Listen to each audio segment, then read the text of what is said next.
दोस्ती करो, मोहब्बत करो। पास पास आओ, पास पास आओ, पास पास आओ। गले मिलो, आंख मिलाओ, किसी को अपना बनाओ। ताया ताई, मौसा मौसी, सबसे प्यार करो। पास पास आओ, माहौल में रहो हमेशा पास पास। JB Institute of Technology, Dehradun, the best institute of engineering with best faculty and good infrastructure. JB Institute of Technology, inspiring minds, transforming lives. NH 72 Chakrata Road, Dehradun.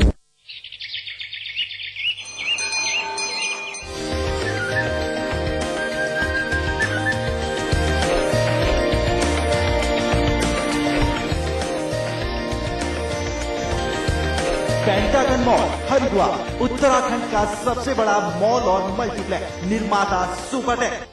Discover global environment, global exposure, global curriculum, placements, collaborations. Graphicera University, Dehradun, transforming dreams into reality.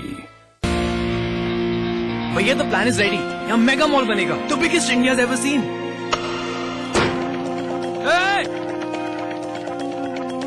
यहाँ stadium बनना चाहिए। Charity के बारे में सोच रहे हैं? कल की सोच रहे हैं। कभी तो ऐसा ख्वाब देखिए जिसमें हजारों ख्वाब शामिल हैं। GR एंटरप्राइजेस की इंटरनेशनल स्टेडियम ने इस शहर के लोगों में गर्व की भावना और स्पोर्ट्स कल्चर को अद्भुत बढ़ावा दिया है।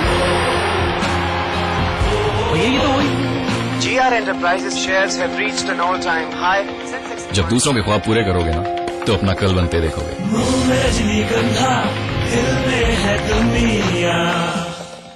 विराज कंस्ट्रक्शन प्रस्तुत करते हैं आपके शहर लखनऊ में फैजाबाद रोड पर संपूर्ण आवासीय योजना BBD ग्रीन सिटी। निर्माण कार्य तीव्र प्रगति पर। आज ही संपर्क करें। क्या मर गई हैं हमारी संवेदनाएं? क्या मौत पर मुनाफे का हो रहा है खेल? मौत पर मुनाफा। तो उत्तराखंड में आई आपदा में मरने वालों की तादाद को लेकर भी अब सियासत शुरू हो गई है। शुरुआती दौर में तो सरकार ने मरने वालों का आंकड़ा दबाने की और छिपाने की पूरी कोशिश की। जी, हम उत्तराखंड की विजय बहुगुणा सरकार की बात कर रहे हैं। लगातार सरकार की तरफ से इस बाबत कम जानकारी दी जा रही थी, लेकिन जब से रेस्क्यू ऑपरेशन शुरू हुआ और चश्मदीद बचकर बाहर आए, समाचार प्लस समेत देश के तमाम मीडिया कर्मियों से लाइव बातचीत करना शुरू किया, तो चश्मदीदों ने मरने वालों की तादाद हजारों में बताई। अगर सरकार आंकड़ों की सियासत नहीं करती तो अभी तक इस आपदा को राष्ट्रीय आपदा घोषित कर दिया जाता। यह अभी तक कुछ नहीं कहा जा सकता है कि कितने लोगों की जानें गई हैं, लेकिन लोगों का अनुमान है कि यह संख्या निश्चित रूप से 5-6 हजार से अधिक है जिन लोगों की जानें गई हैं। और 7,000 लोगों को वहां उस समय जो हम लोग बचे हुए लोग थे, मुश्किल से 700-800 लोग बचे थे जो दूसरी हादसा में खत्म हो गए। तो वो 5,000 लोग कहाँ गए? तो मैंने अपने आंखों से देखा है, लाशें बह रही मंदिर के भीतर से। वो रामबाड़ा में कम से कम जो है 5,000 लोग, ये 15 से 20 हजार लोग मरे। कितने? कई सौ। आप देखिए, मैंने कई सौ बोला, अभी फिगर एग्जैक्ट नहीं बोला। 2-3 हजार को गेस्ट किया। मेरे हम तब नहीं पता, जो वहाँ का पंडित जो हमारे मकान मालिक है, उनसे हम आज पता गया था 2-3 हजार लोग नीचे दब गए। माननीय मुख्यमंत्री जी का सूचना तंत्र कितना लचर है, कितना लफाजी भरा सूचना तंत्र है कि प्रदेश के मुख्यमंत्री को भी सच्चाई वाली सूरत दिखाने में उत्तराखंड सरकार का सूचना तंत्र किस कदर नाकाम, नक्कारा और बेकार साबित हुआ है, यह इस बात की बानगी है।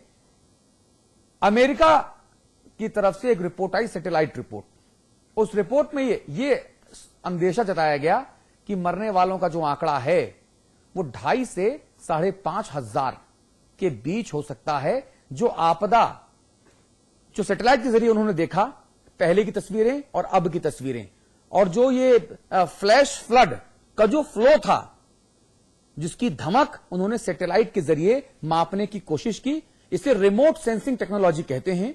जो भूगर्भ शास्त्री हैं, भूगर्भ विज्ञानी हैं, वो इसे रिमोट सेंसिंग टेक्नोलॉजी कहते हैं। उस रिमोट सेंसिंग टेक्नोलॉजी के जरिए ये आभास लगाने की कोशिश की गई कि ये फ्लैश फ्लड कितनी खतरनाक रही होगी। तो अमेरिका ने भी कहा कि 3.5 से 5.5 हजार से ज्यादा लोग इस फ्लड में मारे गए हो सकते हैं। लेकिन ग्राउंड जीरो पर राजनीति की दुकान खोले हमारे सरकार में बैठे तमाम गणमान्य और माननीयों को इस बात का अंदाजा नहीं। माननीय मुख्यमंत्री जी कहते हैं कि मैंने कई सौ कहा। कई सौ मतलब कितना माननीय मुख्यमंत्री जी? कल तक तो आपकी सरकार का जो आंकड़ा है वो 71 के ऊपर ही नहीं जा रहा था, उसके पहले 52 पर अटका हुआ था। जब पीटीआई ने यह खबर दी कि जो आंकड़ा है वो 150 के ऊपर जा सकता है, फिर आंकड़ा 204 पहुंचा, तब आप कह रहे हैं कि मैंने कई सौ कहा। आपका आपदा प्रबंधन मंत्रालय माननीय मुख्यमंत्री जी साल भर क्या करता रहा? अमिताभ जी ने कल सवाल उठाया था, कितनी मॉक ड्रिल हुई, किसी को पता नहीं। प्रकाश पंत परसों हमारे स्टूडियोज में बैठे थे और कह रहे थे कि 1000 गांव असुरक्षित थे। इस प्राकृतिक आपदा के पहले सरकारी दस्तावेजों में, सरकारी रिकॉर्डों में एक भी गांव में एक भी मॉक ड्रिल नहीं हुई। आपदा मंत्रालय में आए करोड़ों रुपए कौन खा गया, ये कोई बताएगा? माननीय मुख्यमंत्री जी, क्या इसका जवाब आप देंगे? अग्रवाल साहब, आपके शब्दों में माननीय मुख्यमंत्री जी बहुत गंभीर हैं। ना मुझे पता है आपका जवाब भाई साहब, मैं आपको बोलने का मौका नहीं दे रहा। मुझे आपका जवाब पता है कि माननीय मुख्यमंत्री जी बहुत गंभीर हैं, माननीय मुख्यमंत्री जी संज्ञान लेंगे। और मैं समझता हूं कि आपके मार्गदर्शन से माननीय मुख्यमंत्री जी को अकल आई होगी, जानकारी मिली होगी, और माननीय मुख्यमंत्री जी कटिबद्ध हैं उत्तराखंड के विकास के लिए। ये आपकी लाइनें मुझे याद हो गई हैं। पिछले 1 वर्षों में मेरा आपका इतना साबका हुआ कि अब रात के 2 बजे भी आप मुझे उठा के बोलेंगे ना, फोन करेंगे तो मैं 5 लाइनें पहले बोलूंगा, फिर बोलूंगा हाँ भाई साहब आप बात बोलिए। मेरे शब्द आपने अपने मुंह से कहलवा दिए तो मैं क्या कर सकता हूं? जी, उत्तराखंड में आई आपदा में कितनी मौतें हुई, इस पर सरकार के अपने अलग दावे हैं, दूसरे राजनीतिक दलों के अपने अलग दावे हैं। रिमोट सेंसिंग टेक्नोलॉजी के जरिए यह साबित हो रहा है कि फौरी तौर पर यह आंकड़ा 5 से 6 हजार के बीच में हो सकता है। लेकिन सरकारी आंकड़ों के मुताबिक 14 तारीख को आपदा आने के वक्त देवभूमि में जितने तीर्थयात्री मौजूद थे, उसे देखते हुए मौत के आंकड़ों की कल्पना करना भी मुश्किल है। यह है सरकार का हाल। अतुल, इसमें एक बात, उत्तराखंड में आई आपदा के बाद धीरे धीरे हालात सामान्य हो रहे हैं। राहत बचाव का काम जारी है। हजारों लोग अभी भी कई इलाकों में फंसे हुए हैं। 14 तारीख की रात में आई आपदा में हुई मौतों का आंकड़ा साफ नहीं है। कई चश्मदीद मरने वालों की संख्या हजारों में बताते हैं, तो राजनीतिक लोग भी अलग अलग आंकड़े बता रहे हैं। सच क्या है ये तो वक्त के साथ धीरे धीरे सामने आ ही जाएगा। लेकिन हम जो आपको बताने जा रहे हैं वो है 14 तारीख को देवभूमि में मौजूद तीर्थ यात्रियों की संख्या। सरकारी आंकड़ों के मुताबिक सबसे ज्यादा प्रभावित केदारनाथ में 14 तारीख को 13,000 लोग थे, जबकि बद्रीनाथ में 11,000, हेमकुंड में 4,500,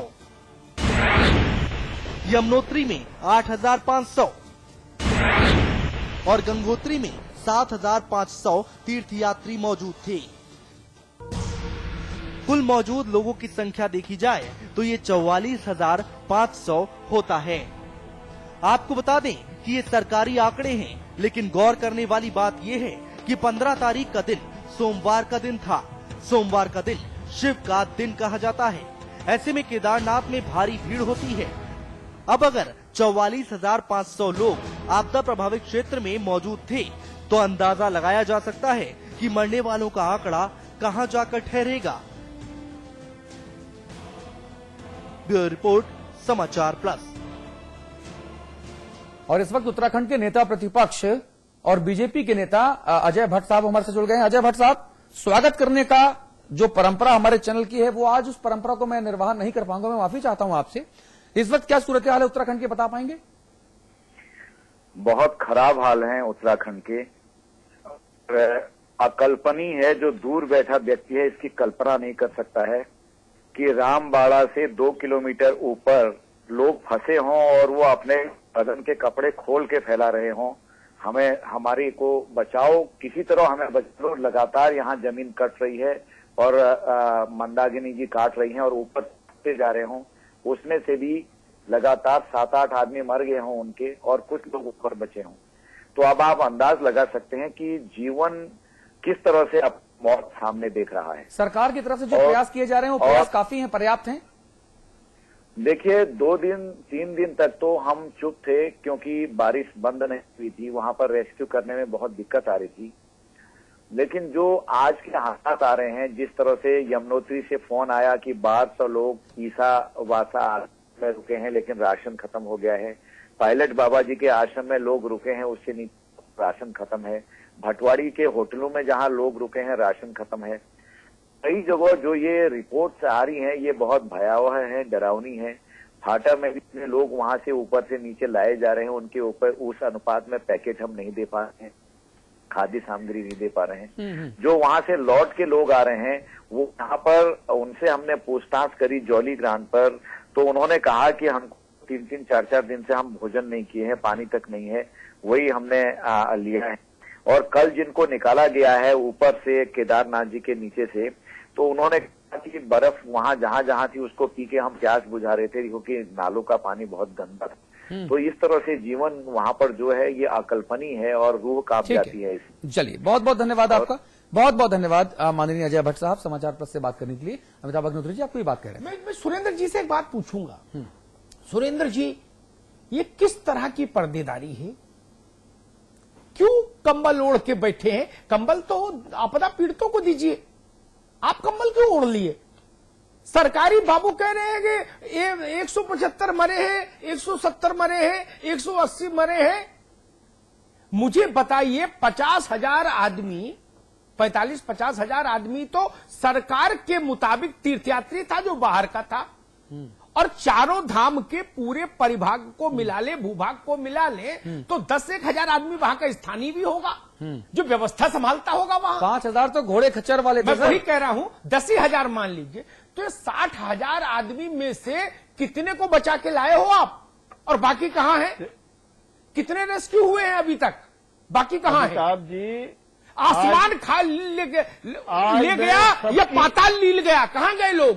क्या सरकारी फाइलें लील गई? अमिताभ जी, आज आपकी तमाम आलोचना आपकी हो, किसी की भी हो, उनको हम सुझाव के रूप में स्वीकार करेंगे और हमारी पहली प्राथमिकता राहत पहुंचाना है। लाशों पर खड़े होकर सुझाव मत ग्रहण कीजिए माननीय। अभी कोई लाशों पर खड़े होकर सुझाव मत ग्रहण कीजिए। मैं आपसे विनम्र निवेदन कर रहा हूं माननीय अग्रवाल साहब, अदालत है, आपदा प्रबंधन मंत्रालय 1 वर्ष तक क्या करता रहा? अतुल जी, कौन बताएगा ये चीज? ये आपकी अदालत है, आपके आरोप हैं, आप कम से कम मेहमान को बुला के सजा मत दीजिए।